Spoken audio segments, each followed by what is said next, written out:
I'm not going to work with Kyagulanyi because I like him. And I can tell you, I'm not sure whether I like Kyagulanyi. But I'm going to work with him because he is the electricity that we need now. Ebyo byali bigambo bya Dr. Abed Bwanika biseera bya kampeyini. Ebiseera ebyo nga Kyagulanyi yaliko omumuli. Abanenya Abed Bwanika olunaku olwaleero ate nze benneewuunya. Abed Bwanika yali musajja yayogera amazima okuva olubereberye nga yakugamba nti tayagala Kyagulanyi lwakubakkiririzamu ebyo byayogera. Tayagala Kyagulanyi lwakuba alina kyasuubira okumufunamu. Yababuulira amazima nti yayagala Kyagulanyi olw'okuba yaliko amasannyalaze ge beetaaga. Kati olwaleero abanenya Abed Bwanika lwaki mwekooya, lwaki mwemenya emitwe? Mmwe temwawuliriza bigambo bya musajja ono olubereberye ng'atandika? Kitegeeza nti bano bajja buzzi kunona amasannyalaze ku Kyagulanyi.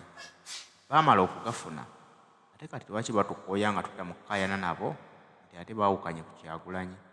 Tebabeerangako wamu naye wabula baali bamwagalako kikye. Nkujjukiza Haaji Settu omusomi w'edduwa. Bangi baasomedde ku dduwa ze era ne zikyusa obulamu bwabwe. Haaji Settu omusomi w'edduwa bw'omwekwata ebibyo biba biteredde. Bangi babadde babuuza ennamba kwe basobola okumufunira naye eri 0703 31 39 25. Mukubireko katikati agenda kuyamba kusomere ku dduwa ze obulamu bwo bukyuke. I'm not going to work with Kyagulanyi because I like him. And I can tell you, I'm not sure whether I like Kyagulanyi. But I'm going to work with him because he is the electricity that we need now. He is the electricity that we need. We cannot avoid the electricity and go where there is no electricity. When God has blessed us, there is electricity amidst us. Assalamu alaikum warahmatullahi wabarakatuh. Omusajja ndoza muwulidde. Yagambyawo from day one nti seegase ku Kyagulanyi nti kubanga mwagala.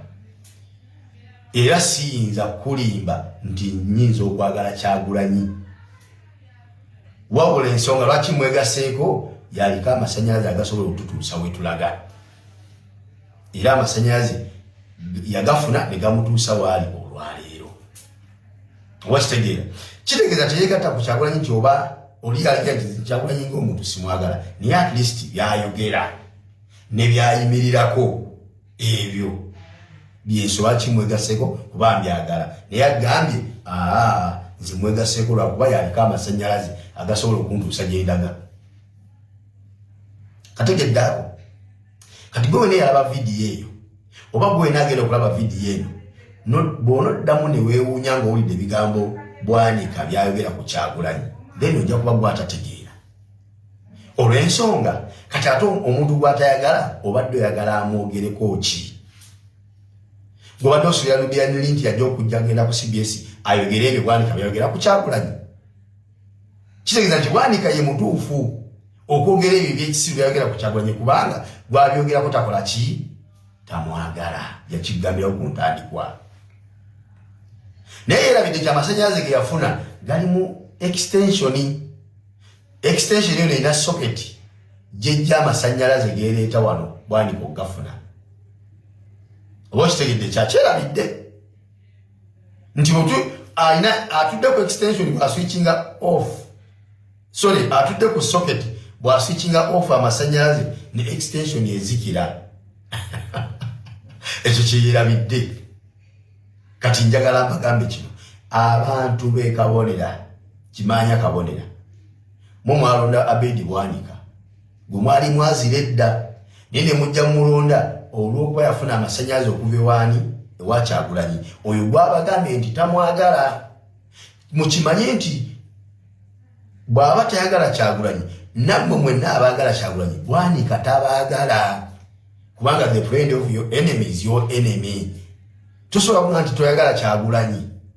Ngera toyagala n'ebyo Kyagulanyi byayimirirako nga tobyagala. Aye n'ogamba nti nze osobola okuba ng'onjagala. Ekyo tekisoboka. Nange tonjagala.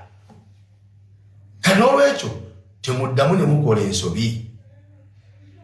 Mumbere yaliwo biyabiri mu twali tunenya kubonna subize mwakola twali tuyinza kunenya kubanga fenna bwekyo ekyayiga tetuna kyetumanyi naye nga tufunye obudde obutumala okustadinga abantu n'okubategeera embeera zaabwe n'empisa zaabwe n'ebigendererwa byabwe kati eri kuddamu kukola nsobi kimanya kabonera omusajja tayagala Kyagulanyi yakyeyogerera mwakiwulira era mukiwulirize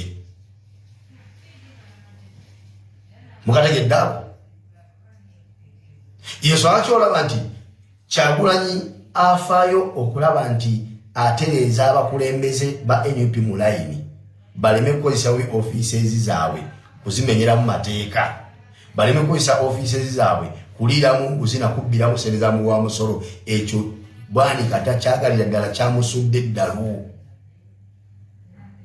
oba okitegeera n'ekirala abaagazi b'enkyukakyuka abawagizi ba Bobi Wine abawagizi ba NUP tulina omulabe gwebayita CBS FM ye platform ekozesebwa abo bonna abalwanyisa enkyukakyuka mu Uganda ye platform ekozesebwa abo bonna abaagala otusiba mu mbeera gye tulimu ey'obuwambe mu ggwanga lyaffe Uganda eyo platform yaabwe ekibya ddala CBS tekyali ya Buganda yatundibwa dda lwakuba tebasobola kwogera nti abaagibwa tebasobola kuvayo ne baboogera olw'ensonga nti ekyalina ekyakola kasente ng'ekakolera mu kigambo leediyo ya bujjajja naye nga tekyali kyemuba mumanya teri leediyo kambalage kino mwalabye TV Sol TV mulimu gw'obwedda gwe bakola n'okufaayo kwonna kwe bafaayo ku mukolo gwa mutabani waabwe oba okitegeera kati eno leediyo ki egamba nti ya Buganda era egamba nti ya bujjajja erwanyisa oyo alwanira okununula Uganda ne Buganda aginunuliremu kubanga ne Buganda eri mu Uganda bw'onunula Uganda ne Buganda oba oginunudde mwagala tugamba nti Obwakabaka tebenkevu buli kyemu kyonna kyemwetaga mu kirina nga Kabaka alaajana nti ndi mu buwambe Kabaka alaajana nti sina buyinza nze Kabaka naye nasigaza title sina buyinza bwange nga Kabaka sina kyenyinza kukola nga Kabaka byenteekeddwa okukola nga Kabaka w'abantu sina kimu kyenyinza kukola ebyo Kabaka abyogera bulijjo nga muwulira kati mamala okwogera ebigambo ebyo ddala nga mukakasa nti radio ya Bwakabaka ne TV ya Bwakabaka kati ate muvaayo mutya okulwanyisa oyo alwana okununula Uganda anunuliremu ne Buganda ne Kabaka yeyagale addizibwe obuyinza bwe nga Kabaka ate nemumanga bwe mulwanyisa Bannayuganda muzuukuke abantu bulijjo betuwa ebitiibwa bulijjo betutya betulaba bulijjo buli kimu tukija mengo bannange abasajja mengo baleka bagitunda dda tusinza kubigenda mu maaso nga bwe mubiraba eyo ntunde yajjo oba okitegeera ekyokubiri munnaye neewuunyiza nabadde ku CBS FM nampuliriza Abed Bwanika nga ali ne Medi Nsereko Sebuliba oba lwaki abantu abalwanyisa Bobi Wine bonna bakozesa fomula emu buli ayagala okukozesa Bobi Wine omanyi kyatandikirako Bisiyaga Bwanika yagambye mbu ekigenda okusuula ekibiina kya NUP Bisiyaga era n'agamba nti ekigobya mpuuga mu NUP kye kubanga yawagira etteeka erigana Ebisiyaga mu Uganda mu kyekimugobya era n'agamba nti bonna boolaba Bobi Wine ebisala ab'ebifaananyi mu Amerika gy'alaga n'Ebungereza ne Germany nawa bali ba Bisiyaga kati NUP ewalanira ddala teyagalira ddala Babwanika teyagala bampuuga olw'okuba bawagira ettaka ly'Ebisiyaga mu paalamenti neŋŋamba obusiru nga ndwadde embi kubanga ekigifuula embi okimanyi nti obulwadde obukuluma nga tomanyi nti oli mulwadde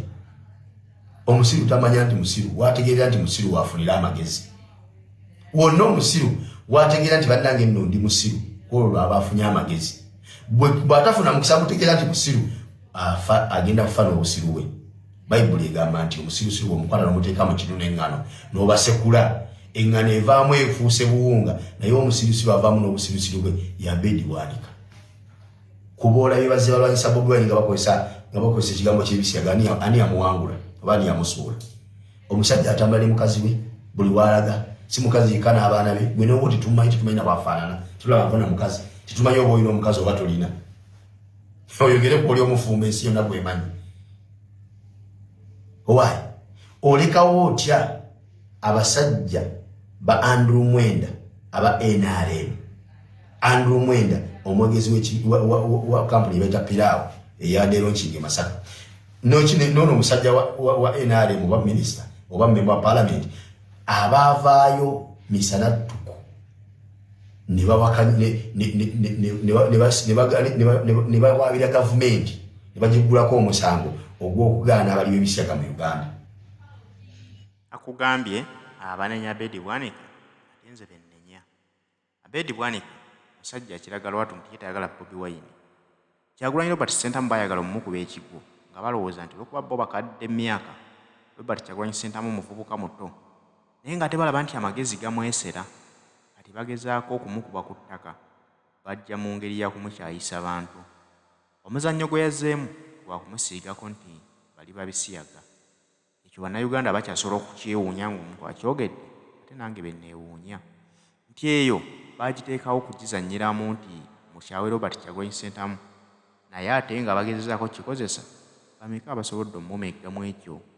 Kati Abed Bwanika musajja wattu akola bikolemu alowooza nti yanasobola okumuwangula naye ate musajja wattu awunzisa afiiridde mu geemu ye takyalina kyagamba bantu ne bamuwa amatu. Mengo bannange abasajja Mengo baleka bagitunda dda sinza kubigenda mu maaso nga bwe mubiraba eyo ntunde yajjo oba kitegeera. Ekyokubiri munnaye neewuunyiza nabadde ku CBS FM mpuliriza Abed Bwanika nga alina emmedi nsereko Sewuliba oba lwaki abantu abalwanyisa Bobi Wine bonna bakozesa fomula emu buli ayagala okozesa Bobi Wine oba kyatandikirako bisiyaga. Bwanika yagambye mbu ekigenda okusuula ekibiina kya NUP bisiyaga era n'agamba nti ekigobya mpuuga mu NUP kye kubanga yawagira etteeka erigana ebisiyaga mu Uganda mu kyekimugobya era n'agamba nti bonna boolaba Bobi Wine ebisana b'ebifaananyi eyo mu Amerika gy'alaga ne Bungereza ne Germany nawa bali babisiyaga. Kati NUP ewalanira ddala teyagalira ddala Babwanika teyagala bampuuga olw'okuba bawagira ettaka ly'ebisiyaga mu palamenti. Neŋŋamba obusiru nga ndwadde embi kubanga ekigifuula embi okimanyi nti obulwadde obukuluma nga tomanyi nti oli mulwadde